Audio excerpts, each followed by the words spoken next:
আসসালামু আলাইকুম রহমাতুল্লাহ বারাকাতুহু। প্রিয় বন্ধুরা, আশা করি সবাই ভালো আছেন। আমিও ভালো আছি আলহামদুলিল্লাহ। আজ আপনাদের সাথে খুব গুরুত্বপূর্ণ একটা প্রশ্ন নিয়ে কথা বলতে চলে আসলাম। আমার আজকের কথা বলার বিষয়টি হলো গুনাহ, যা আমরা প্রতিনিয়ত করে যাচ্ছি। প্রতিনিয়ত আমরা গুনাহ করে যাচ্ছি। গুনাহ এরকম ভাবে করছি যে আমরা এখন মনে হয় আমরা গুনাহই করছি না। তাহলে ভাবুন আমরা কত দূর চলে আসছি ইসলাম থেকে, নিজেদের ধর্ম থেকে আমরা কত দূর পিছনে ফেলে চলে আসছি। আল্লাহ পাক বলেন, তোমরা গুনাহ করো না, তোমরা নিজের নফসকে হেফাজত করো। কিন্তু আমরা কি করছি? সব সময় প্রতিনিয়ত গুনাহ করে যাচ্ছি।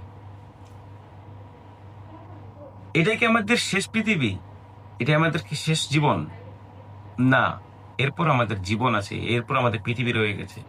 যদি আমরা তার কথা ভাবি, তাহলে আমাদেরকে অবশ্যই গুনাহ থেকে ফিরে চলে আসতে হবে। আপনি কি নিজেকে ভালোবাসেন না? জান্নাত কি আপনার কাছে প্রিয় নয়? নাকি কিছুই আপনার কাছে প্রিয় নয়? আপনার ছেলে, সন্তান, মা, বাবা সবাইকে ভালোবাসেন। আপনার নিজেকে ভালোবাসার প্রয়োজন ছিল আপনার আগে। কারণ মা, বাবা, আত্মীয়-স্বজন কেউ আপনার কবর, হাসর, কিয়ামতে কেউ আপনাকে সাপোর্ট করবে না। সবাই ইয়া নফসি করবে।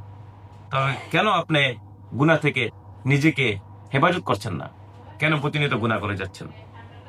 ভাই, আমরা সবাই গুনাহ থেকে দূরে সরে আছি। আমরা সবাই গুনাহ থেকে দূরে সরে আসি। তবেই আমরা আল্লাহর কাছে প্রিয় হতে পারবো, আল্লাহর প্রিয় বান্দা হতে পারবো, আমার নবীর, শ্রেষ্ঠ নবীর উম্মত হিসেবে গণ্য হতে পারবো। গুনাহ থেকে বাঁচুন, সবসময় বাঁচুন ভাই। আপনি গুনাহ করলে আপনার নফস, আপনার আত্মা সহ্য করতে পারে না। আপনি গুনাহ করার সাথে সাথে আপনার আত্মা খুব কাঁদে, খুব কাঁদে। তাই নিজেকে হেফাজত করুন, নিজের আত্মাকে দয়া করুন, গুনাহ থেকে বাঁচুন। গুনাহ বাঁচার একমাত্র উপায় আপনার হাতে। আপনিই পারেন গুনাহ থেকে হেফাজত করার জন্য। শুধুমাত্র আপনার প্রচেষ্টায়, আপনার চেষ্টাই পারে গুনাহ থেকে নিজেকে হেফাজত করার জন্য।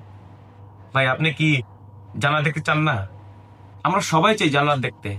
আমরা সবাই চাই আমার আল্লাহর সাক্ষাৎ হতে, আমার নবীর সাল্লাল্লাহু আলাইহি ওয়াসাল্লামের সাক্ষাৎ পেতে। তাহলে আমরা কিভাবে পাবো? আমরা যদি অনবরত গুনাহ করে যাই, কিভাবে পাবো?